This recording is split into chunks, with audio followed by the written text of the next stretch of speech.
Uniscan, Rio Doce Radiologia e Unicor, Medicina de Primeiro Mundo em Linhares, oferecem Bate-Papo das 6. A Uniscan é o centro de referência para diagnóstico de mamas no norte do estado, com mamografia 100% digital, tomossíntese, biópsias mamárias, ressonância magnética das mamas, entre outros exames. Agende seus exames pelo 2103-5000 Uniscan.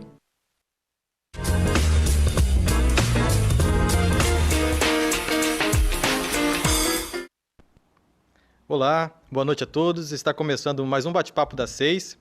Toda quarta a gente faz o programa comentando assuntos ligados à medicina e à saúde. Eu sou Ricardo Perrone, eu estou substituindo hoje o Dr. João Eduardo e gostaria de cumprimentar a todos que estão nos assistindo.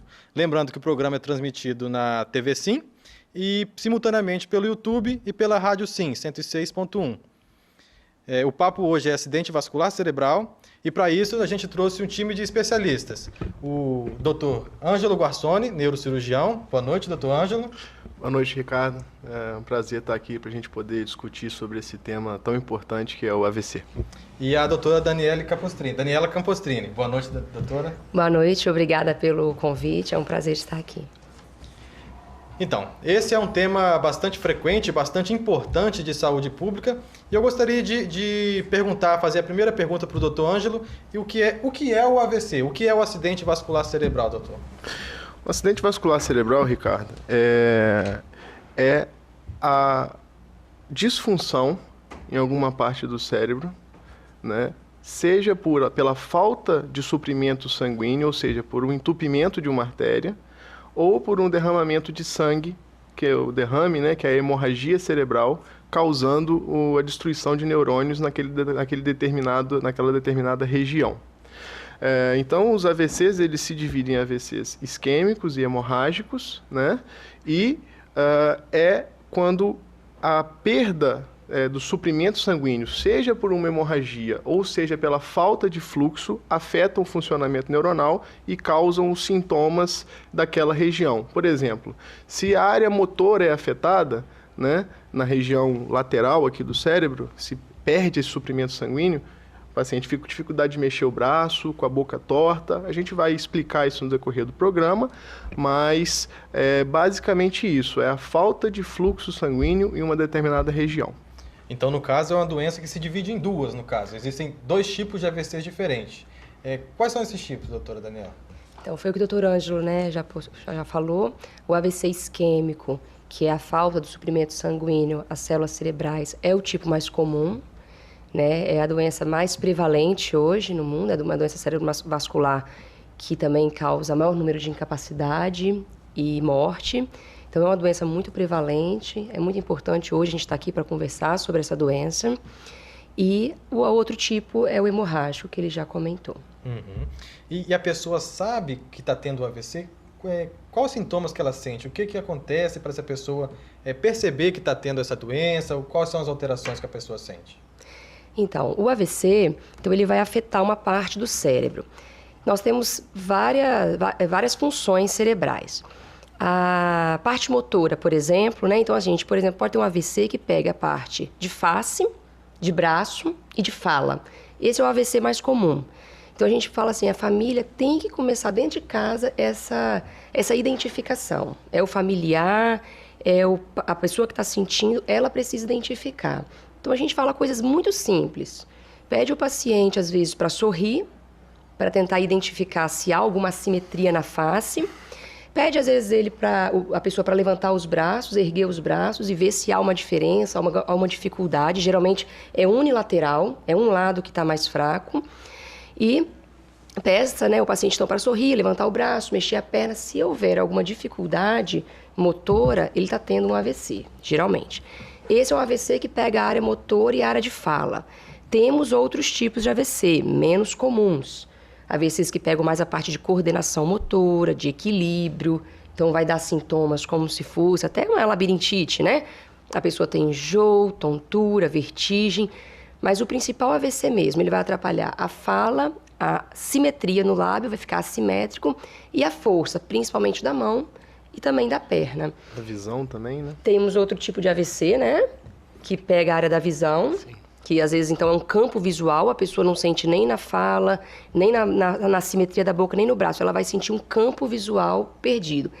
O importante falar aqui é que ele é súbito, é algo que você está normal e de uma hora para outra ele acontece. Então o AVC, ele não vai ficar avisando, ontem eu senti uma dormência. Geralmente você ou acorda já com esses sintomas, ou ele é súbito. Entendi. Então são alterações de força, de fala, de visão, que acontecem de uma hora para outra. E tem um tipo de paciente mais específico que sente isso? Existem fatores que ocasionam isso, que fazem acontecer? Sim. No caso do AVC, existem os fatores de riscos mais conhecidos, que são os fatores de riscos que a gente pode modificar, que são os hábitos, né? Tabagismo, entendeu? Sedentarismo. Então, o paciente que não faz exercício, o paciente que tem uma alta carga de tabágica, né? Que fuma muito, ou até os que fumam menos, também tem o risco de desenvolver o AVC, porque o cigarro ele afeta a parede dos vasos, né? Causando o que a gente chama de aterosclerose, que é a formação de trombos ou placas nas artérias. A hipertensão arterial, que também é um fator modificável, né? Que se tratada, a gente diminui muito a chance do paciente desenvolver AVC. O diabetes também é uma doença que causa doença na parede dos vasos, né, podendo causar placas nas carótidas, placas nos vasos intracranianos.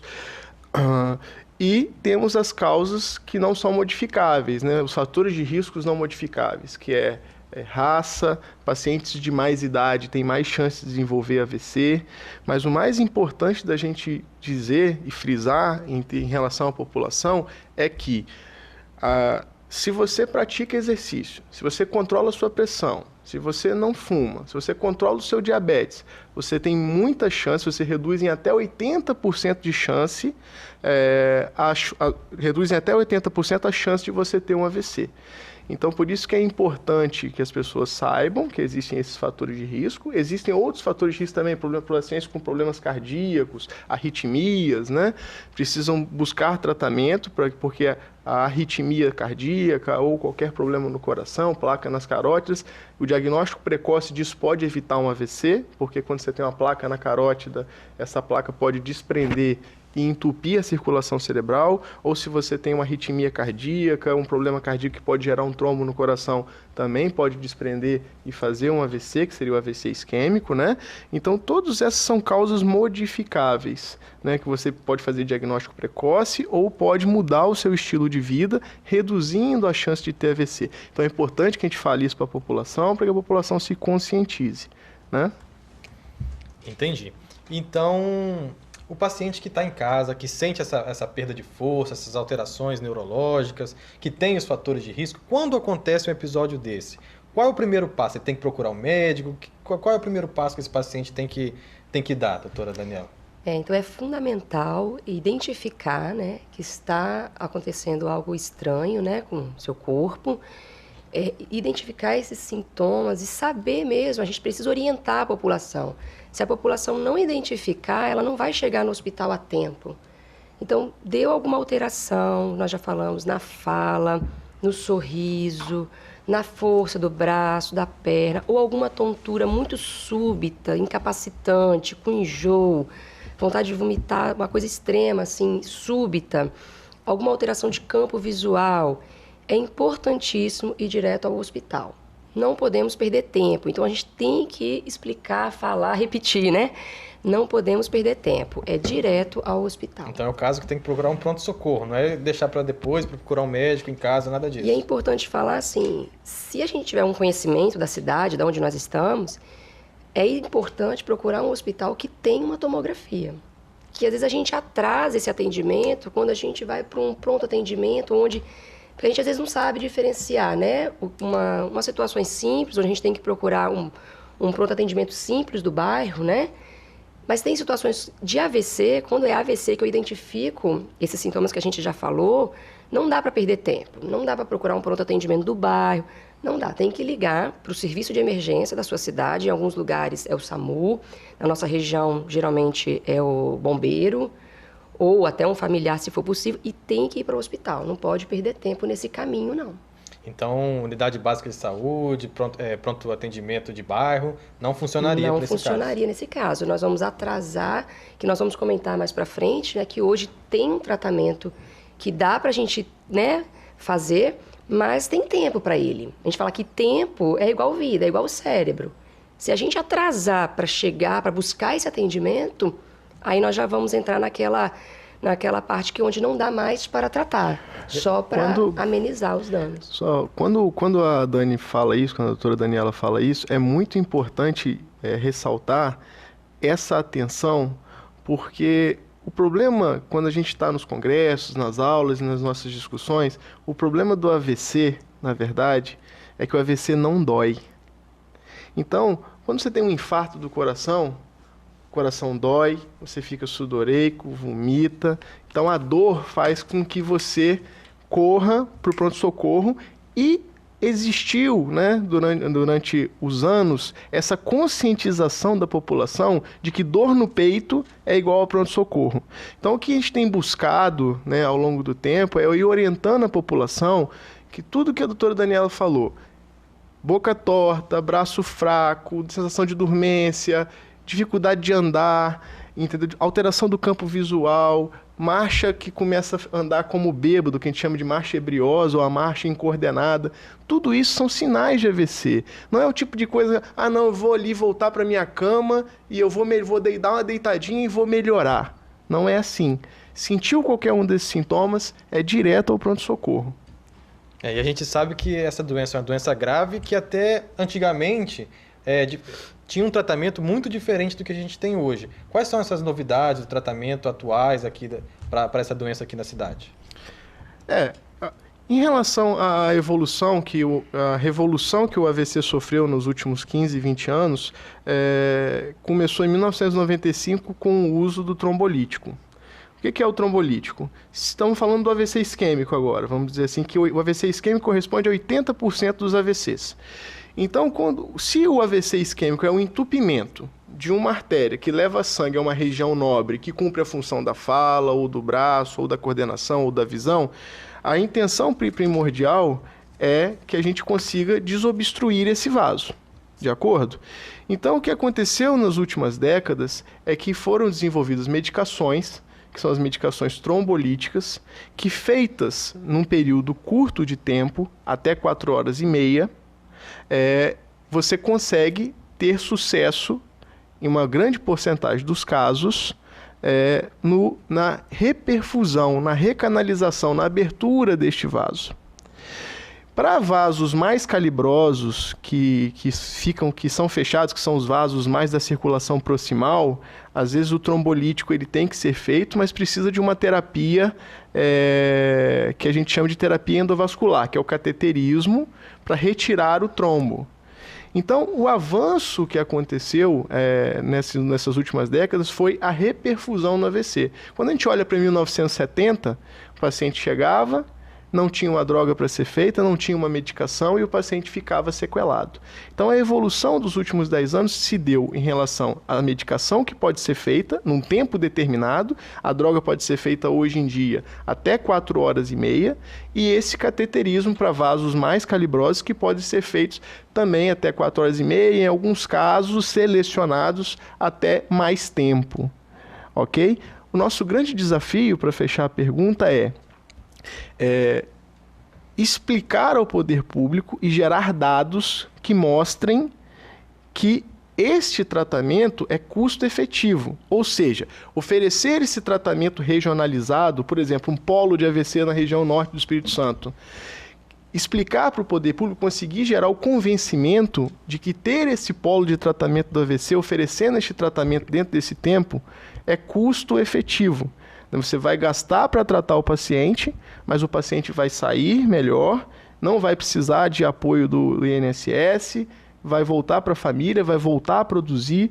Então esse é o grande desafio. Infelizmente, este tratamento trombolítico, ele é possível de ser feito em alguns casos, mas ainda não é um tratamento universalizado. Então a gente está nessa luta, todos os neurologistas, os neurointervencionistas, né? Essa é a grande batalha da nossa área na saúde pública de tratamento do AVC. Então, pelo que o doutor Ângelo falou, doutora Daniela, ele deixou muito claro essa parte de todo o tempo que o paciente tem que sentir os sintomas, procurar o tratamento e ser tratado. Sendo que esse centro não tem um centro específico aqui em Linhares, o centro mais próximo seria provavelmente em Vitória, na capital, esse tempo fica bastante curto, porque se você tem 4h30 e daqui em Vitória 2 horas, fica mais difícil. Esse paciente que não tem o acesso a esse tratamento, quais seriam os prejuízos que ele pode ter de não ser atendido nesse tempo ideal? Então, o que a gente tem que frisar da importância desse tempo é talvez um dado que a gente não tem em mente, mas é mais ou menos 70% dos pacientes que sofreram um AVC isquêmico geralmente não voltam ao mercado de trabalho. Então, a gente está falando de uma doença incapacitante, que um alto gasto depois pós-AVC. Então, para começar, todo aquele atendimento pré-hospital é importante. A prevenção que a gente conversou aqui um pouquinho, né? Da pressão alta, do diabetes, da atividade física, do tabagismo. Que reduzem até 80% a chance de você desenvolver o AVC, os fatores modificáveis, né, doutora Daniela? Primeira coisa, reduzir o AVC, não ter AVC, é tentar não ter. Esses fatores modificáveis a gente tem que buscar imensamente isso. Atividade física, não fumar, controlar a pressão, controlar o colesterol, controlar o diabetes. Ainda assim, vamos ter uns AVCs. Se a gente buscar esse atendimento de forma rápida, com um tempo adequado, se a gente chegar no hospital, porque o grande desafio é a gente pegar esse paciente até 4h30. Parece muito? Não é. Ele começa a sentir as alterações, duvida, o outro fala para deitar, para descansar. Às vezes o paciente está no interior, não tem um transporte. Eles não chegam até 4 horas no hospital. É muito difícil quando chega. Mas se chegar e a gente puder instituir um tratamento que abra essa artéria, a gente vai diminuir muito a incapacidade desse paciente. E quem sabe esses 70% que não voltam para o mercado de trabalho passe a voltar mais. Porque esse 70% que não volta, ele vai ser custeado pelo governo.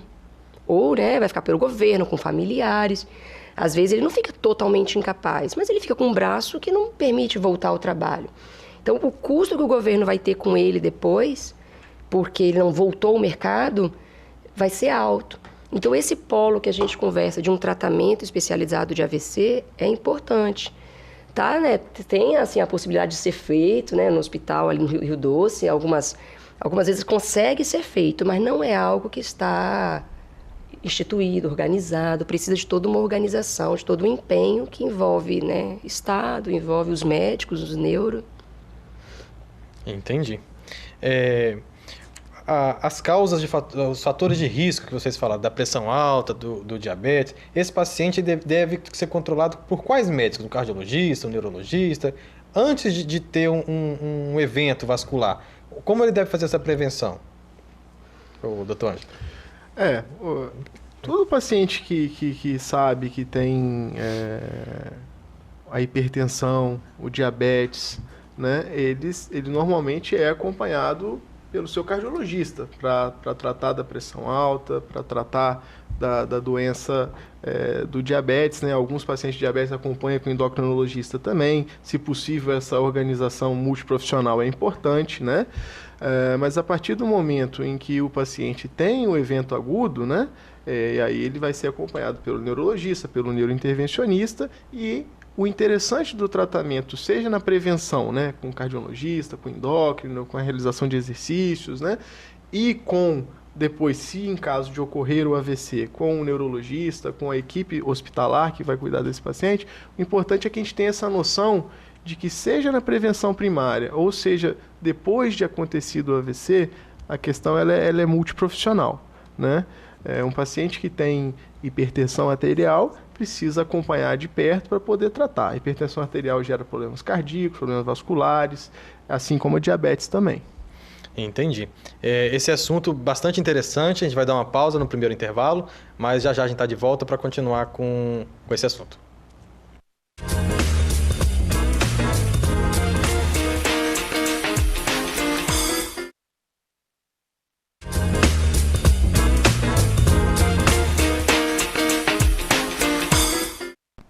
Boa noite, estamos de volta com o Papo das 6 e o tema de hoje é acidente vascular cerebral, o AVC. Estamos aqui hoje com o Dr. Ângelo, que é neurocirurgião, e a doutora Daniela, que é neurologista.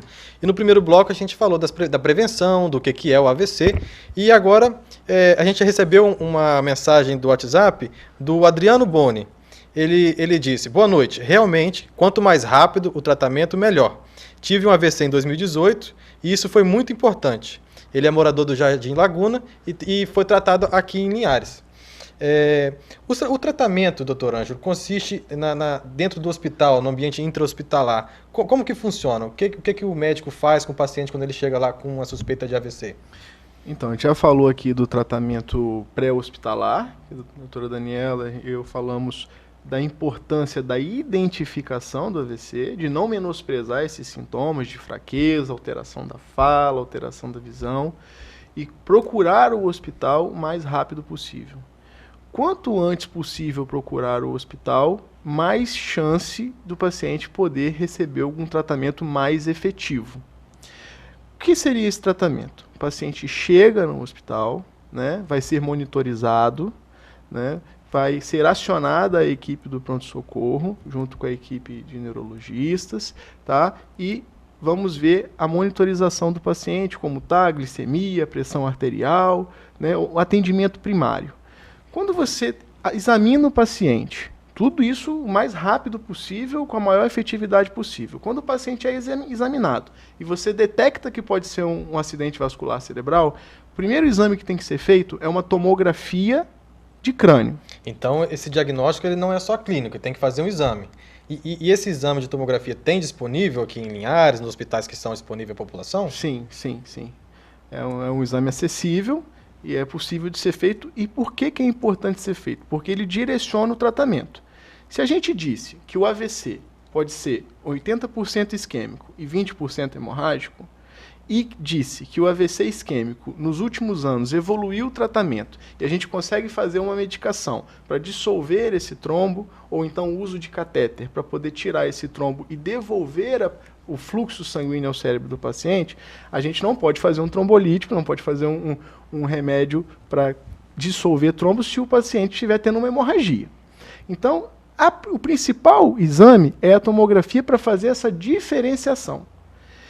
Tendo feito a tomografia e a tomografia estando normal, dentro das primeiras 4 horas e meia, e o paciente apresentando esses sintomas de AVC, é possível fazer essa medicação, né? O que eu disse é o seguinte, que a gente luta por uma universalização desse tratamento porque acredita que quanto mais pacientes forem tratados de forma mais precoce, mais pacientes vão se beneficiar, vão voltar para suas famílias, vão ficar sem sequelas, vão voltar a ser produtivos.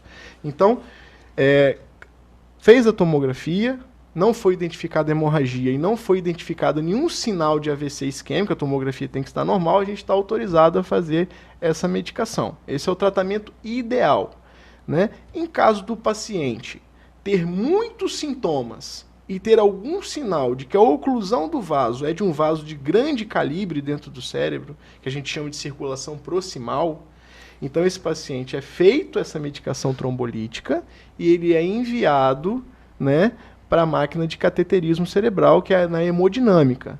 Então é feito um estudo dos vasos do cérebro, identificado esse possível vaso, e aí se usa o material, os catéteres que cada ano que passa estão mais modernos, vamos dizer assim, de uma forma geral, para a gente subir na artéria, passar esse catéter, às vezes com um catéter que aspira o trombo, às vezes com um catéter que se liga ao trombo e puxa o trombo, para poder desobstruir esse vaso. Esse é o tratamento ideal. Seja como for, tendo o tratamento ideal ou não, é necessário que a população entenda que é possível, que é necessário identificar os sintomas e que quanto antes forem identificados é possível fazer o diagnóstico e oferecer um tratamento para diminuir sequelas. Aqui em Linhares, a gente consegue fazer esse tipo de intervenção, né, através da máquina na hemodinâmica, na Unicor, que é anexo ao Hospital Rio Doce. Então é possível oferecer esse tratamento em casos selecionados, né? E a gente espera, no decorrer do tempo, universalizar esse tratamento para toda a população. Então a intenção é deixar esse tratamento um dia disponível para todo mundo, inclusive no SUS. O que depende mesmo é do empenho do Estado, isso do depende município. do poder público como um todo, né? Seja nacional, estadual, é uma política de saúde pública. Porque, veja bem, se o AVC causa 100 mil mortes por ano no Brasil, junto com as doenças cardíacas, está sempre entre a primeira e a segunda causa de morte. Então é bastante importante. Então é uma epidemia de AVC. É isso que a gente tem que entender. É a principal, fica oscilando entre doenças cardíacas, primeira, segunda, ano a ano. Então está entre as principais causas de morte. Então o que a gente luta, o que a sociedade de neurologia, de neurointervenção, a sociedade de neurointensivismo luta, é que conseguir produzir material para explicar que ao poder público que é necessário que se universalize esse tratamento, né? Porque aí a gente vai conseguir salvar mais pessoas, diminuir as pessoas incapazes, voltar essas pessoas para a sua produtividade, né? Certo. E, doutora Daniela, e quando o paciente ele teve o AVC, ele foi tratado no tempo ideal, recuperou os sintomas, ou às vezes ficou algum resquício, uma sequela, ou o paciente que não foi tratado corretamente e tem uma sequela mais grave. Esse paciente, o que é feito? Ele tem algum acompanhamento para fazer no consultório, no hospital? Como que funciona essa dinâmica? Sim. Então é fundamental, né? Depois de diagnosticado, teve o AVC, ele precisa procurar um consultório de um neurologista, o cardiologista também ajuda bastante nesse momento, para tentar buscar a causa desse AVC. Porque tendo um AVC, se a gente não identificar qual foi a causa, essa pessoa está sujeita a ter um outro episódio. Então, às vezes foi um AVC pequeno, um AVC lacunar, que a gente fala, deu pouca incapacidade, ele teria que ser definida a etiologia ali para evitar um próximo. Então, ele vai buscar um consultório e nesse consultório a gente vai buscar algumas causas. As principais causas, então a gente vai olhar na parte sanguínea, parte de colesterol, de diabetes, né, dosagem de outras substâncias como ferritina, B12. Nós vamos pesquisar a carótida, ver se não tem alguma obstrução de carótida, importante. Detectada alguma obstrução, a gente vai encaminhar para um vascular. Às vezes é necessário desobstruir essa carótida. Vamos pesquisar causas cardíacas, através de um ecocardiograma. Vamos ver se tem algum trombo, né, algum coágulo no coração que possa entupir algum vaso cerebral. Fazer um exame chamado Holter, geralmente, que vai pesquisar a parte de arritmia cardíaca. Então, a gente pesquisa arritmia cardíaca, alguma obstrução de algum vaso cerebral, a gente vai pesquisar causas sanguíneas. Nos pacientes mais jovens que sofrem de AVC, vai pesquisar também parte de coagulopatia, pacientes que têm mais predisposição a fazer algum coágulo. E, fora isso, a gente também vai fazer a prevenção secundária, né? Então, além de identificar etiologias, que são essas causas, a prevenção secundária, que geralmente a gente usa antiagregante, né? Um remédio que vai diminuir essa agregação do sangue, esse coágulo. O mais comum é o AS, a aspirina. Então, a gente precisa orientar tratamento. Além da prevenção com remédio, a gente vai reforçar aquilo que já foi falado no primeiro bloco. A prevenção que a pessoa tem que ter, cuidando da sua pressão, do diabetes, do colesterol, fazendo atividade física, deixando de fumar, deixando de ingerir bebida alcoólica. Então, é isso que nós vamos conversar no consultório. A gente vê alguns pacientes ou histórias de famílias, de pacientes que falam que o paciente teve um princípio de AVC, um AVC inicial. O que seria isso? Isso existe? Como é que é esse caso, doutora Daniela? Então eles chegam falando assim que teve um princípio de um AVC. Minha boca ficou torta, meu braço ficou fraco, durou algumas horas, alguns minutos e melhorou, nem procurei o médico. Mas essa é a hora de procurar, porque nessa ocasião aí ele está tendo um ataque isquêmico transitório, que a mesma causa do AVC é a causa do ataque isquêmico transitório, porém deu tempo do vaso reperfundir, né, daquele tecido cerebral que sofreu uma isquemia, deu tempo desse vaso reperfundir espontaneamente, esse sangue chega nesse vaso, nessa região cerebral, irriga essa região cerebral, mas alguma coisa está acontecendo para que esse sangue tenha dificuldade de chegar nesse tecido cerebral. Quando esses sintomas eles retornam dentro de 24 horas, a gente fala, então, que foi um ataque isquêmico transitório. Então, espontaneamente, teve sintoma de AVC e esse sintoma melhorou, foi o ataque isquêmico transitório, mas a busca pelo hospital tem que ser da mesma forma como buscaria por um AVC. Porque esse paciente que teve esse princípio de AVC, que é o ataque isquêmico transitório, ele tem um risco mais aumentado do que a população normal? Sim, o ataque isquêmico transitório, esse nome complicado, é o AVC que melhorou. É o paciente que obstruiu o vaso em algum momento, e esse pode ter durado alguns minutos, 15 minutos, 20 minutos, 2 minutos, e ele reperfundiu por algum motivo.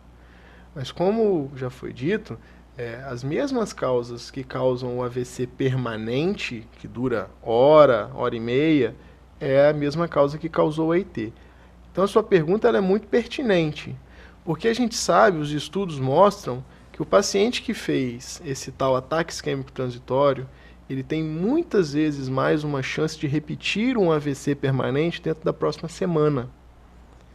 Então, o nível de alerta tem que ser tão grande quanto no estudo das principais origens de um possível trombo, no caso do AVC isquêmico, né? Que seria o coração, com todos esses exames, um ecocardiograma, Holter, investigação de arritmia, os Doppler das carótidas vertebrais, né? E até extrapolando o estudo dos vasos intracranianos mesmo, né?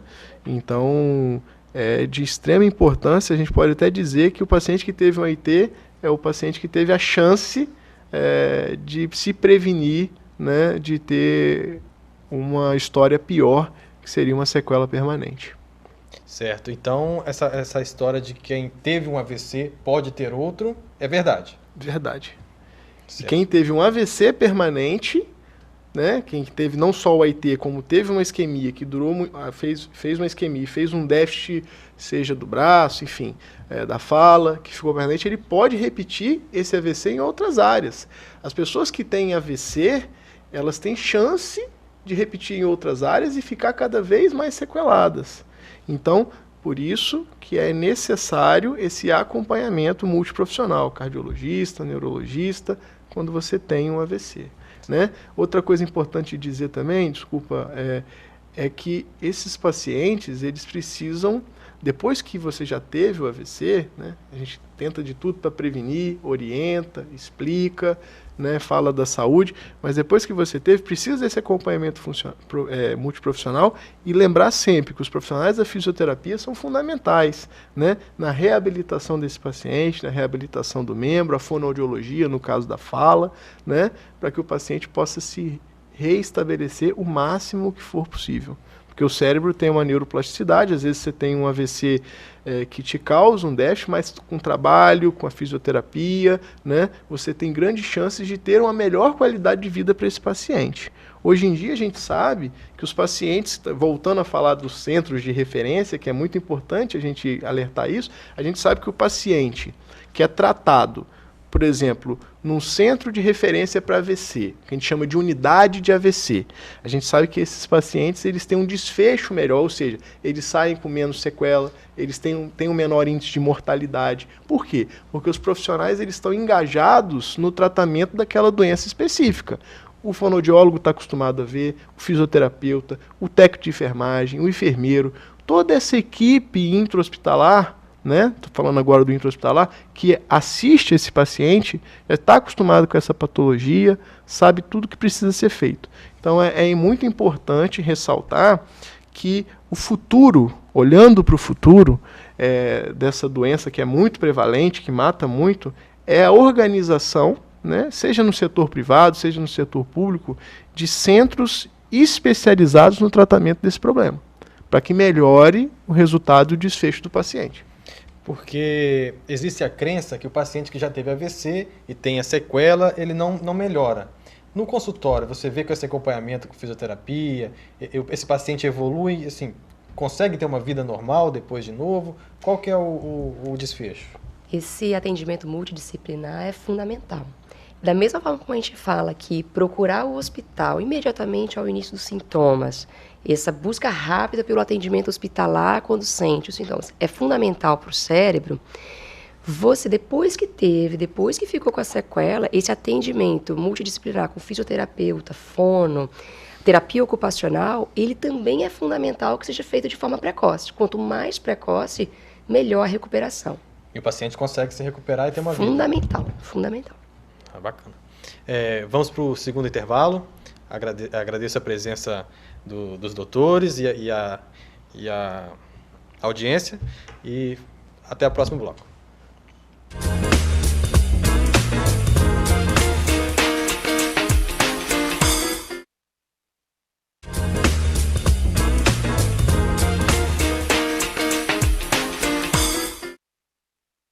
Boa noite, estamos de volta com o Bate-Papo das 6. O tema hoje é acidente vascular cerebral. No primeiro bloco e no segundo a gente falou bastante sobre o AVC isquêmico, que é um dos tipos de AVC. Um outro tipo de AVC é o AVC hemorrágico, não é isso, doutor Ângelo? Quais são as diferenças de um para outro e quais são as características? Sim, a gente já discutiu aqui o impacto social do AVC, a prevalência, quantos que mata muito, que é uma doença que deixa com muita incapacidade, né? E é dividido o AVC, que é o acidente vascular cerebral, em dois tipos. O isquêmico, que corresponde a 80%, que é a falta de fluxo no cérebro, falta de fluxo sanguíneo na região nobre do cérebro, e o AVC hemorrágico, que é o derramamento de sangue, popular derrame, entendeu? Que é quando existe uma hemorragia, rompe-se uma artéria no meio do tecido cerebral, né? E ocasionando déficit neuronal, né? Ocasionando lesão cerebral, né? Então, o AVC ele pode ser dividido hemorrágico entre intraparenquimatoso, quando sangra dentro do cérebro, ou uma ruptura de um aneurisma, que é um sangramento mais espraiado por todo o cérebro no espaço que a gente chama de subaracnoide. No caso da ruptura de aneurisma, a gente tem um sinal clínico que é muito importante para a população também entender, que é a cefaleia, né, que é a dor de cabeça muito forte, súbita, que a gente chama de cefaleia entrovoada, dor de cabeça entrovoada. Você está aqui, normal, de repente uma dor de cabeça explosiva, que muitas vezes faz você vomitar e até desmaiar. Então, esse é um sinal, né, a dor de cabeça associada ao déficit neurológico, dificuldade de mexer o braço, a perna, a desvio da face.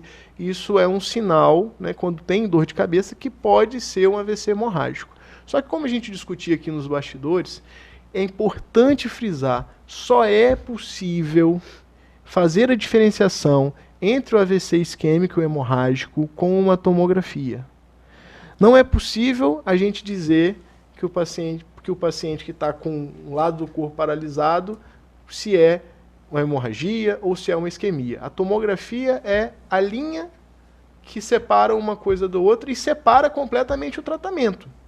Porque, por exemplo, se você tem uma falta de suprimento sanguíneo, que é o AVC isquêmico, você trata de uma forma. Por exemplo, você não pode baixar a pressão desse paciente, porque está faltando sangue lá.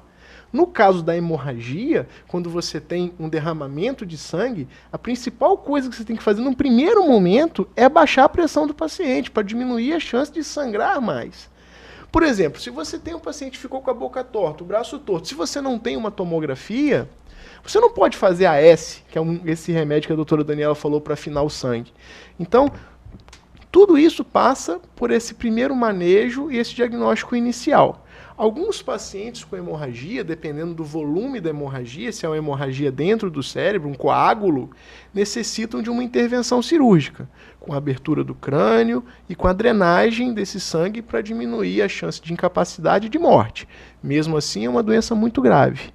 Pacientes que têm um aneurisma cerebral, que também é um tipo de hemorragia, né, precisam do diagnóstico, precisam da tomografia, vai mostrar que é uma hemorragia do tipo de ruptura de aneurisma, vai precisar ser feito um outro exame também, que é pelo cateterismo, que é a angiografia cerebral, para dar o diagnóstico desse possível aneurisma, e aí hoje em dia é possível tratar esse aneurisma via endovascular, pelo cateterismo, né, que a gente chama de técnica de embolização por coio, que você coloca algumas micromolas de titânio, um material dentro do aneurisma, que é o aneurisma é uma bolsa, né?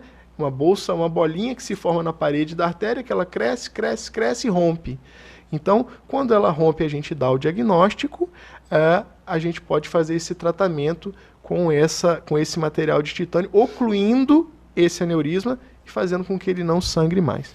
Outra técnica, também consagrada, é a técnica convencional para microcirurgia. Uma craniotomia, que é a abertura do crânio, a dissecção dos vasos e o tratamento desse aneurisma. Então, o AVC hemorrágico ele se difere né, do AVC isquêmico a partir do momento em que você recebe o paciente, faz o diagnóstico tomográfico e aí os tratamentos eles se diferenciam completamente, se dicotomizam. Né? Um tipo é o tratamento do AVC isquêmico e outro tipo é o tratamento do AVC hemorrágico. O tratamento do AVC hemorrágico consiste em reduzir a pressão arterial, dar suporte clínico a esse paciente, em alguns casos oferecer cirurgia ou não. Então, pelo que eu entendi, o AVC, essas duas partes, um é um entupimento e o outro é um sangramento. Sim. Então, para diferenciar um do outro, pelo que você falou, é fundamental a tomografia. Sim. E quando, doutora, eu estou num interior, num lugar onde não tem uma tomografia, qual seria o passo a fazer? O que esse médico do interior deveria fazer com esse paciente? Como já falado, sem a tomografia, esse médico ele apenas tem que dar o suporte, apenas não, muito importante, né? Dar o suporte clínico, ele vai ver os sinais vitais que a gente fala, né? Se está respirando adequadamente, pressão, oxigenação, e vai ter que transferir para um hospital que tenha tomografia. E lembrando que é o mais rápido possível. O mais rápido possível. Esse médico do interior que não tem a tomografia, ele não pode fazer nenhum tipo de medicamento. Tem que transferir imediatamente para um hospital com tomografia. Porque quanto mais rápido esse tratamento começa, melhores são os resultados. Com certeza. A gente tem algumas perguntas que vieram pela internet e bota na tela para a gente fazer, por favor. A primeira pergunta é: quem sofreu AVC pode realizar atividades físicas? Doutora Daniela, responde essa, por favor. Bom, ele deve realizar atividades físicas sempre, antes de ter o AVC.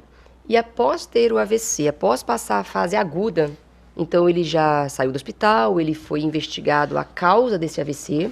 Nós temos que saber se a causa é um entupimento nós já falamos das carótidas, ou se é uma arritmia cardíaca. Então ele precisa ser submetido à investigação da causa, realizar os exames para afastar uma causa cardíaca, uma arritmia, um entupimento de carótida. Feita essa investigação, estando com os exames adequados, ele deverá sim retornar às atividades físicas. Próxima pergunta que veio pela internet. O AVC é hereditário? Tem alguma história familiar, alguma coisa que se relacione com essa doença? Sim. A gente pode dividir o AVC em duas partes, isquêmico e hemorrágico. No caso do AVC isquêmico, muitas vezes ele está relacionado a problemas cardíacos, a problemas chamam-se as vasculopatias, que são as doenças vasculares. Então, eu não consigo nem dizer que o AVC é hereditário, mas as causas, né, do AVC, que são problemas cardíacos, vasculopatias, né, elas são sim hereditárias. Isso tem uma carga diabéticos, a pressão alta, né, tudo isso são fatores que têm carga de hereditariedade. Aproveitar o gancho para dizer que essas causas, né, a hipertensão que a gente recebe por carga genética, a diabetes, as vasculopatias, problemas de cardíacos, coronarianos, a gente sabe que tem uma carga genética familiar, que isso é mais difícil de mudar. Mas a gente tem que explicar para a população que é possível controlar a pressão, é possível controlar o diabetes, é possível não ser sedentário e a cessação do tabagismo, né, que são as causas modificáveis ou controláveis. Essa pergunta é muito importante que foi feita, porque é muito comum chegar no consultório, o paciente fala: doutora, meu pai ou algum familiar teve AVC e eu não quero ter AVC. Eu vim aqui para eu não ter AVC. Nós não conseguimos evitar esse AVC em 100%. Não quer dizer que o pai teve, que existe uma hereditariedade que a pessoa vai ter, que o filho vai ter, não tem isso. Mas a gente tem que buscar qual foi a causa do AVC do seu pai, talvez você também teria que evitar. Então, às vezes, a família de hipertensos, que aí existe uma hereditariedade, família de diabéticos. Então, eu vou cuidar a causa, eu vou atrás. Meu pai era tabagista, diabético, hipertenso, sedentário, colesterol alto. Então, eu não quero ter AVC, eu vou tentar controlar a pressão, meu diabetes, fazer atividade física, não fumar. Aí está a hereditariedade da história. Vamos para a próxima pergunta da internet. Medicações anticoncepcional pode causar o AVC? O anticoncepcional, ele pode aumentar o risco, né, de formar coágulos. Vamos falar das coagulopatias. Então, existe um risco, sim, da medicação. Não só o anticoncepcional. Então, tudo que aumenta a nossa potencialidade de fazer coágulo. A gravidez aumenta o potencial de fazer coágulo, o tabagismo aumenta muito, o anticoncepcional, o sedentarismo. Então, tem que ser estudado com a ginecologista, né, a possibilidade dessa pessoa usar o anticoncepcional. Ele tem indicações excelentes, tem que ser usado com indicação do ginecologista. Só que aí você não pode associar outro fator que aumenta essa coagulabilidade. Então, se eu uso anticoncepcional, eu não posso ser sedentária, eu não posso fumar. Porque se eu associar fatores que aumentam a minha possibilidade de formar o coágulo, formar o trombo, aí aumenta meu risco do AVC. Então, para a população geral, o anticoncepcional pode ser usado desde que a pessoa tenha hábitos de vida saudáveis. Sim. E para pessoas que têm algum risco inerente à saúde, existem outras formas de métodos anticonceptivos para ser avaliado com o ginecologista, Com não é certeza. isso? Próxima pergunta. Quanto mais velho, maior o risco de ter um AVC? Ele Sim. varia com a idade? Sim. A gente sabe, respondendo de forma bem direta, que a idade, né, que a partir, vamos usar um ponto de partida que os trabalhos mostram, a partir de 50 anos, a chance de se você desenvolver um AVC aumenta muito. E a cada década que você soma, essa chance ela vai aumentando em muitas vezes. Então, um paciente, exemplificando, um paciente que tem 60 anos tem muito mais chance de ter um AVC do que um paciente de 50. Um de 70 mais chance que o de 60 e assim sucessivamente. Por que isso? Porque o nosso corpo vai envelhecendo, as artérias vão ficando cada vez mais doentes, os problemas cardíacos vão se acumulando, né? Então é um processo degenerativo do próprio corpo. Então sim, a idade de forma isolada é realmente um fator de risco para ter AVC. O que a gente tem que fazer diante disso é se cuidar e fazer toda essa prevenção, porque é importante frisar. Isso aí, todo o trabalho que você lê mostra. Pacientes que cuidam desses fatores de risco, que a gente falou várias vezes aqui, diabetes, pressão alta, não ser sedentário, diminuem muito a chance de ter um AVC. Mas o AVC ele não é exclusivo de pessoas de mais idade. Não, Pode acontecer... de jeito nenhum. A chance de uma pessoa de mais idade desenvolver ter um acidente vascular cerebral é maior do que uma pessoa jovem. As pessoas jovens, né, podem sim ter AVC, e se você tiver os sintomas, mesmo sendo jovem, tem que ir imediatamente ao hospital. Próxima pergunta da internet. O AVC ele afeta a memória? Depende da região, né? Como nós falamos aqui, cada parte do cérebro ela tem uma função. Então, a gente tem alguns AVCs que pegam região temporal que vai afetar a memória recente, sim. Então pode afetar. Depende da região onde... E ele não vai observar isso na fase aguda para identificar o AVC. Isso não vai servir como uma identificação do AVC. Ele vai ter o AVC, ele vai ter alterações na região temporal, por exemplo, temporal esquerda relacionada à fala. Ele não vai perceber memória. Mas como sequela, pode ficar com uma alteração da memória recente, dependendo da região. Entendido. Tem mais alguma outra pergunta da internet? Tenho apneia do sono. Corro um risco maior de sofrer um acidente vascular cerebral? A gente sabe que um dos fatores preveníveis, né, um dos fatores de risco preveníveis do AVC é a apneia do sono. Então, sim, quando o paciente tem a apneia do sono, não busca tratamento, não busca solução, é um dos fatores que, junto com todos esses outros fatores, podem ser mais um fator de risco nessa soma para que você tenha um AVC. Eu acho que essa pergunta foi importante, nós esquecemos de falar da apneia do sono aqui, eu acho que Sim. Não falamos, né? Mas está ligada ao ronco. Então, quando a gente fala da pessoa que ronca à noite, não é o problema só roncar, incomoda o parceiro, não é só o ronco. Por trás do ronco existe a apneia, e a apneia está ligada ao aumento do risco das doenças vasculares, né, cardíacas e cerebrais, com um aumento considerável do risco. Então, o ronco tem que buscar tratamento. E o ronco tem tratamento, E então? tem tratamento para a apneia, tem tratamento para o ronco, e colocando o tratamento do ronco e da apneia, aí vai ver qual é esse tratamento, vai ser discutido, diminui bastante esse risco cardiovascular. Legal, muito legal saber disso. Próxima pergunta. A dor de cabeça muito forte é um sinal de AVC? A dor de cabeça muito forte, se ela tiver essa característica de ser uma dor de cabeça aguda, ou seja, estamos aqui conversando, de repente, uma dor de cabeça súbita, muito forte, que em alguns casos faz você até desmaiar, ou vomitar, ou ter um episódio de vômito súbito, isso sim pode ser um sinal de AVC e é maior chance até de ser um AVC hemorrágico, né? Que a gente chama de cefaleia introvoada.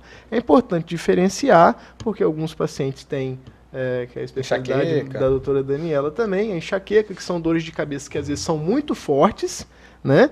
Às vezes o paciente não consegue nem ver luz, tem que entrar para dentro do quarto, né? Também sente vontade de vomitar, mas elas normalmente são dores de cabeça que elas começam e vão progredindo, né, de forma devagar, dentro de alguns minutos ou horas, né, vai só piorando. Se você não toma medicação, aí que piora mesmo. Mas essa cefaleia do AVC é a cefaleia introvoada, é um raio. Deu, desmaiou, ou então uma dor de cabeça muito forte, uma desorientação. É importante porque é preciso diferenciar uma coisa da outra. Entendido. É uma dor de cabeça que começa subitamente. Subitamente. Esse Todo foi evento vascular, Ricardo, é importante ressaltar. Seja um infarto, seja uma oclusão de artéria da perna, todo evento vascular é um evento súbito. Você está normal, ou houve uma ruptura de um vaso, ou houve um fechamento de um vaso, ele dá sintoma no momento, porque o fluxo cessa. Se você tem entupimento de uma coronária, dor no peito, sinais do infarto, então é súbito, é de repente. Você está bem e de repente tem uma alteração. Esse foi o bate-papo das 6. A gente falou sobre o AVC, que é o acidente vascular cerebral, que é um tema muito extenso, muito importante. Espero que a gente tenha conseguido tirar bastante dúvida da população. E eu gostaria de perguntar ao Dr. Ângelo se ele tem alguma consideração final que ele gostaria de falar. Eu gostaria de agradecer a oportunidade.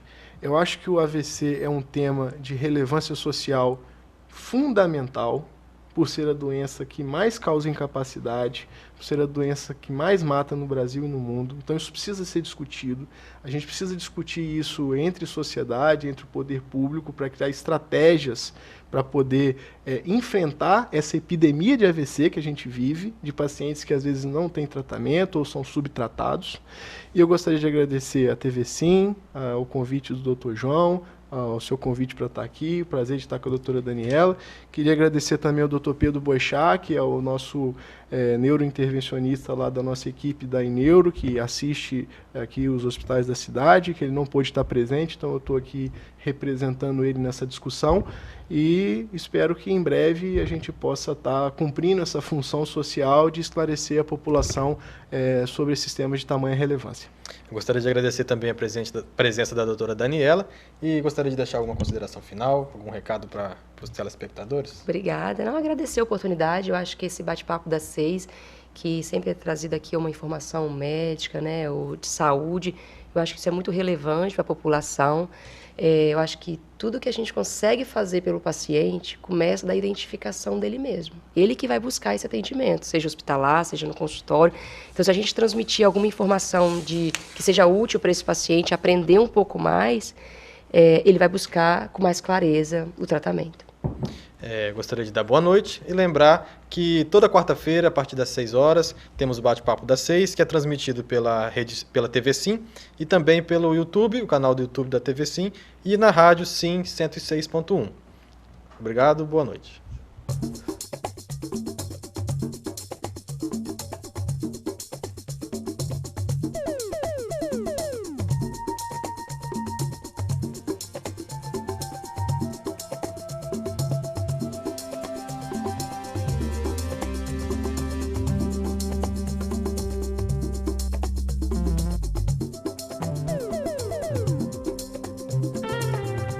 Bate-Papo das 6 foi um oferecimento Uniscan, Rio Doce Radiologia e Unicor, Medicina de Primeiro Mundo em Linhares.